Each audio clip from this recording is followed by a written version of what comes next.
Картошка фри, гамбургеры и стейки – вот что у многих ассоциируется с американской кухней. Национальная кухня Америки – это микс традиционных блюд со всего света. Сытная, необычная, далеко не всегда полезная, но такая вкусная. И хотя она вобрала в себя традиции различных кулинарных культур других стран, однако американская кухня не ограничивается лишь одним влиянием иммигрантских культур, и имеет большое разнообразие уже устоявшихся в течение 2 столетий блюд. О них мы сегодня и поговорим. Привет! Вы на канале Кулинарный топ, и это подборка 10 самых вкусных блюд американской кухни.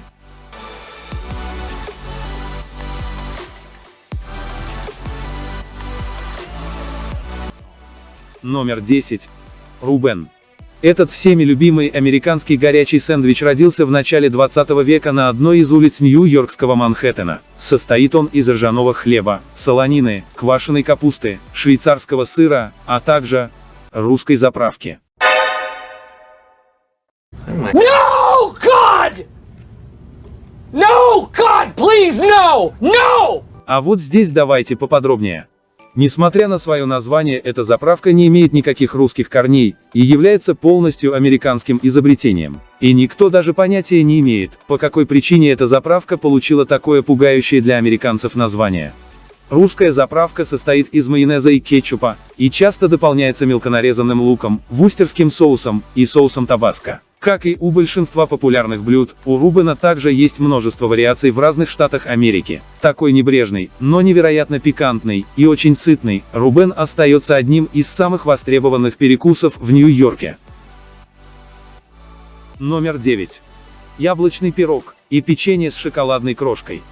Эти два десерта являются настоящей классикой для сладкоежек по всей планете. Яблочный пирог – пожалуй, самое знаковое блюдо Соединенных Штатов. На столах американцев оно появилось благодаря иммигрантам из Великобритании, Швеции и Голландии. Ингредиенты для пирога были дешевыми, поэтому долгое время он был любимым лакомством колонистов. Со временем американцы становились все состоятельнее, однако яблочный пирог прижился и стал непременным атрибутом американской культуры. Американский вариант пирога отличается от европейских тем, что зачастую начинка находится внутри теста. Также в большинстве случаев верх пирога украшают формой в виде решетки. Независимо от региональных разновидностей и бесконечных споров, яблочный пирог – это американский десерт, не имеющий аналогов в мире, настолько уж он потрясающий на вкус. В Соединенных Штатах яблочные пироги можно найти повсюду, от больших продуктовых магазинов и ресторанов до кафе и домашних пекарен. Печенье с шоколадной крошкой является культовым и самым любимым десертом среди американцев. В каждой американской семье существует свой уникальный рецепт этого лакомства, который передается из поколения в поколение. Печенье принято подавать со стаканом молока или чашкой горячего чая или кофе. Оно имеет превосходный баланс между соленым и сладким, мягкую жевательную текстуру, наполненную небольшими каплями тающего шоколада, который возвращает целое поколение американцев в их счастливое детство. Номер 8. Крылышки баффало. Не имея ничего общего ни с настоящим буйволом, ни с американским бизоном, крылья баффало на самом деле названы в честь места их происхождения – города Баффало. Это одно из самых легендарных и знаменитых американских блюд можно встретить практически в каждом баре, пабе и закусочной по всей территории США. Оно представляет собой обжаренные во фритюре куриные крылышки с хрустящей корочкой снаружи и нежным сочным мясом внутри, которые перед подачей окунают в особый пикантный острый соус. По традиции крылышки баффало дополняют палочками сельдерея, моркови и соусом из голубого сыра. Также идеальным дополнением для пряных крылышек послужит зеленый салат. Номер 7. Чили кон карне. Хотя некоторые могут подумать, что чили кон карне – это аутентичное мексиканское блюдо, однако на самом деле это оригинальное американское блюдо, которое было придумано под влиянием мексиканской кухни. В самой Мексике его готовят всего в нескольких местах, и то, чтобы угодить американским туристам. Чили кон карне представляет собой мясное рагу, состоящее из мелко нарезанной говядины, острого перца чили, приправ и других ингредиентов. Из-за этих самых дополнительных компонентов, входящих в это блюдо, оно является предметом бесконечных споров. Некоторые настаивают на том, что настоящее чили кон карне не содержит помидоров или бобов, другие же с этим категорически не согласны. И именно этот фактор делает каждую вариацию этого блюда уникальным и по-своему вкусным. Чили кон карне подается в качестве самостоятельного блюда, или вместе с рисом и лепешкой тортилья, а также может быть дополнено другими блюдами. Номер 6. Гамба. Это традиционное американское кушанье признано национальным блюдом штата Луизиана и представляет собой густой суп, который получает свою насыщенную консистенцию путем добавления соуса роу, что позволяет характеризовать его не только как суп, но и как жидкое рагу. Оно популярно как в каджунской, так и в креольской кухне, и в каждой из них существуют свои неповторимые по вкусу вариации гамбо. По традиции главными ингредиентами этого супа, как и в большинстве каджунско-креольских блюд, являются лук, сладкий перец и сельдерей. В качестве белковых наполнителей чаще всего добавляют микс из морепродуктов, мяса домашней птицы и колбас, из-за чего блюдо имеет сходство с русской солянкой. Характерной вкусовой добавкой, входящей в состав блюда, является порошок высушенных листьев растения сасафрас, а также плоды растения окра. Традиционно в качестве гарнира подают рис. Номер 5. Ролл с лобстером. Это не типичный лобстер. Это лобстер, который обитает у берегов штата Мэн. Он славится на весь мир своим жемчужным, сочным и нежным мясом, особенно когда его деликатно варят, готовят на пару, или жарят на гриле с добавлением растопленного сливочного масла и лимонного сока. И хотя этот деликатес можно подавать как самостоятельное блюдо, однако самым известным фирменным блюдом здешних мест считается ролл с лобстером, который представляет собой булочку для хот-дога, наполненную превосходным сливочным мясом лобстера, а также дополнительными ингредиентами. Это легендарное американское кушанье принято подавать с картофельными чипсами, картофелем фри или маринованными огурчиками. Номер 4. Салаты «Цезарь» и «Коп». Редкий случай, когда популярный салат имеет точного автора. Им является Цезарь Кардини, владелец американского бара в Тихуане, что на границе с Мексикой. Как гласит легенда, Цезарь придумал в 1924 году странную смесь из листьев салата ромен, гренок и тертого пармезана, заправленную особым соусом, который и составлял суть рецепта. Основой соуса, который со временем и покорил весь мир, являлись яйца, оливковое масло, чеснок, лимонный сок и вустерский соус. Позже салат дорос до ресторанного уровня путем добавления в рецептуру курицы или креветок, а в заправку – анчоусов, а еще позже и дижонской горчицы. Как и многие другие всемирно известные блюда, салат «Цезарь» был изобретен благодаря чистой изобретательности и импровизации. Салат «Коп» — это очередной блестящий пример американской изобретательности и творчества. Он был приготовлен в 1930-х годах в известном лос-анджелесском ресторане, владелец которого Роберт Коп обнаружил на кухне кое-какие остатки, сваренные вкрутую яйца, зелень салата, куриную грудку, авокадо, нарезанный бекон, помидоры и сыр рокфор. Он смешал все ингредиенты с винегретной заправкой, после чего салат «Коп» начал свой путь к славе. Популярность этого всеми любимого салата заключается в тщательной подготовке каждого ингредиента и их различной текстуры, от сочной до хрустящей, и даже сливочной. Салат полюбился многим голливудским знаменитостям, отчего блюдо получило такую популярность, что стало символом калифорнийской кухни. Хотя ресторан уже закрылся, традиция поедания салата «Коп» по-прежнему остается одним из основных трендов современной американской кухни. Номер 3. Джамбалая. Это одно из самых популярных блюд французских поселенцев Северной Америки, несколько напоминает испанскую паэлью, но отличается добавлением жгучих специй. Джамбалая зародилась в Луизиане, когда испанские переселенцы пытались воссоздать свою родную паэлью. Со временем французское влияние в Новом Орлеане усилилось, а местные ингредиенты позволили создать совершенно новое блюдо, которое стало национальным для каджунской и креольской кухонь. Обе эти близкие по духу кулинарной культуры имеют свои вариации этого потрясающего блюда. Классическими ингредиентами для этого рагу традиционно остаются лук, сельдерей, болгарский перец, различные виды колбас, курица, рис и обильное содержание специй. Кроме курицы в это блюдо добавляют рыбу и морепродукты. Номер 2. Барбекю. Если в России друзей и родственников зовут на шашлыки, то в Америке любят собираться на барбекю. Практически в каждом штате США имеются свои уникальные виды барбекю, которые различаются по способам маринования и обжаривания различных видов мяса. И хотя в Америке не существует правильного или идеального рецепта барбекю, однако споры насчет того или иного вида этой американской классики, по-видимому, не утихнут никогда. В каждом американском штате, будь то Северная или Южная Каролина, Канзас или Техас, считают свой традиционный стиль приготовления барбекю самым лучшим и вкусным. И лишь с одним утверждением согласны абсолютно все американцы: соус для барбекю способен только улучшить и подчеркнуть жареное мясо и сделать его божественно вкусным. Поэтому соус в дуэте с запеченным на гриле мясом является изюминкой американского барбекю. Номер 1. Поке.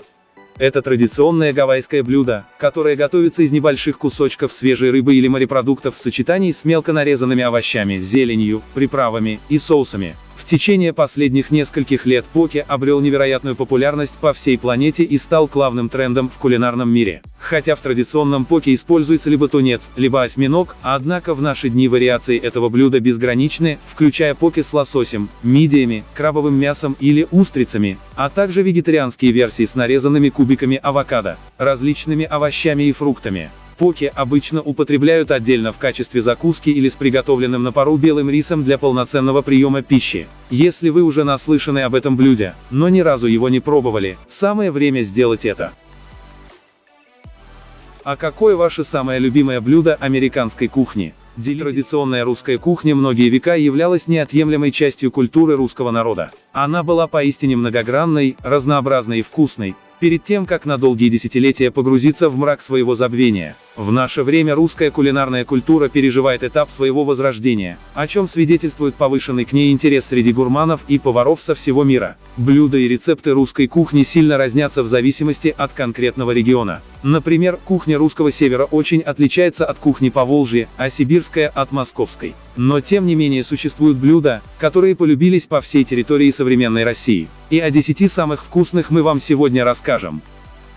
Привет, вы на канале Кулинарный топ, и это подборка 10 самых вкусных блюд русской кухни.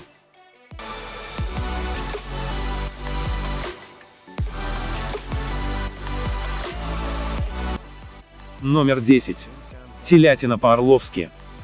Именно так по всему миру, кроме России, именуется блюдо, которое известно каждому из нас как мясо по-французски. Первоначальный рецепт этого блюда далек от современного и включал в себя такие слои, как тонко нарезанная вырезка телятины, картофель, грибы и лук. Сверху все ингредиенты заливались соусом марне, состоящего из соуса бешамель и тертого сыра. В наши дни оригинальное блюдо упростили. Исчезли грибы, а мясная составляющая стала чаще всего включать свинину или говядину, а порой даже курицу. Соус бешамель заменен сливками, сметаной или в крайнем случае купленным в магазине майонезом. Существуют разные варианты приготовления блюда, где может меняться расположение слоев, виды продуктов и формы их нарезки. Подавать мясо по-французски, как и большинство запеканок, принято, нарезая на порции, захватывая нижний слой и аккуратно перекладывая блюдо на тарелку, чтобы не нарушить целостность слоев.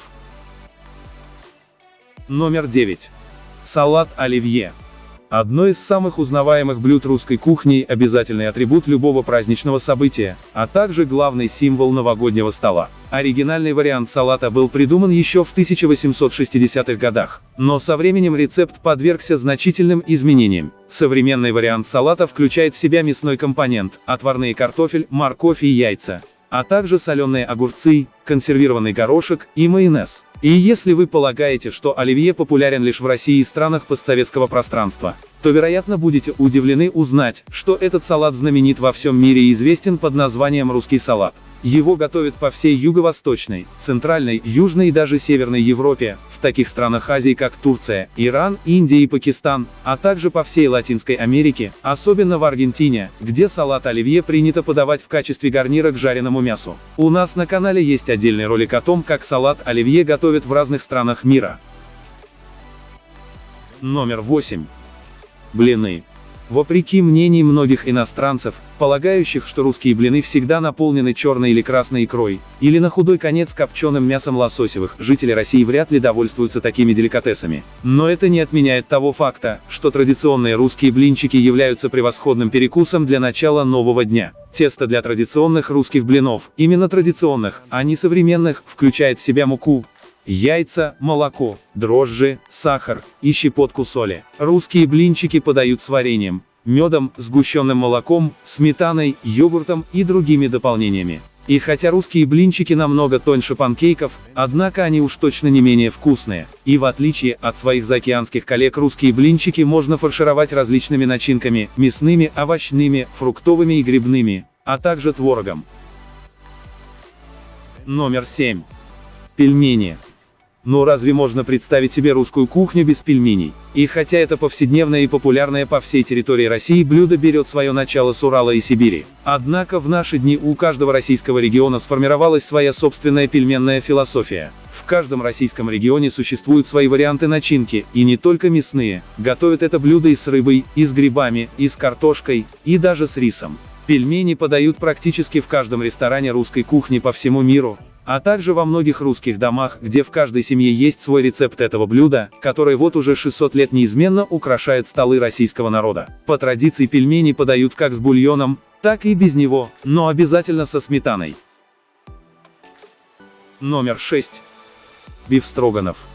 Без сомнения, это гениальное русское по происхождению блюдо было создано не без влияния французского стиля приготовления еды, который, к слову, был весьма популярным в то время среди русской аристократии. В идеале для этого блюда необходимо исключительно говяжьей вырезкой, богатый своим вкусом и текстурой сливочно-сметанный соус с белыми грибами. Поскольку говядину по-строгановски сегодня готовят в ресторанах по всему миру, существует огромное множество рецептов этого блюда, и некоторые повара готовят его не только из говядины, но и, например, из субпродуктов и морепродуктов. В наше время помимо говядины и грибов частыми участниками команды становятся лук, маринованные огурцы, сметана, жирные сливки и даже томатная паста для придания блюду утонченного цвета. Идеальным гарниром для бифстроганов послужит картофельное пюре. Номер 5. Шашлык и борщ. Но почему же мы объединили эти два невероятно вкусные, но абсолютно не похожие друг на друга блюда? Да потому что оба они не являются исконно русскими, однако уже давно плотно вошедшие в русскую кулинарную культуру. Шашлык представляет собой насаженные на шампуры, заранее замаринованные или не маринованные вовсе, куски мяса или овощей, обжаренные на мангале. Прелесть шашлыка заключается в том, что каждый кулинар вправе сам решать, какое мясо выбрать для этого наивкуснейшего блюда и какие компоненты для его маринования использовать. Это пришедшее с Кавказа блюдо в России готовят уже лет 200, однако истинную славу он приобрел лишь во второй половине 20 века, став не только гастрономическим, но и культурным феноменом. До сих пор у русской народной забавы под названием шашлыки статус одновременно и блюда, и события. И хотя считается, что родиной борща является территория современной Украины, однако этот культовый суп готовят по всей Центральной и Восточной Европе. Россия тоже любит борщ настолько, что у каждого увлеченного кулинара здесь свой самый правильный рецепт приготовления борща, как и самый правильный набор ингредиентов для него. На юге России, например, в борщ принято добавлять помидоры. Это знаменитые ростовские, кубанские или астраханские виды борща. Но независимо от разновидности этого удивительного по вкусу и непревзойденного по аромату супа, в основе борща неизменно присутствует мясо, свекла, морковь и капуста. Хотя также существуют и постные версии этого супа. Номер 4. Солянка.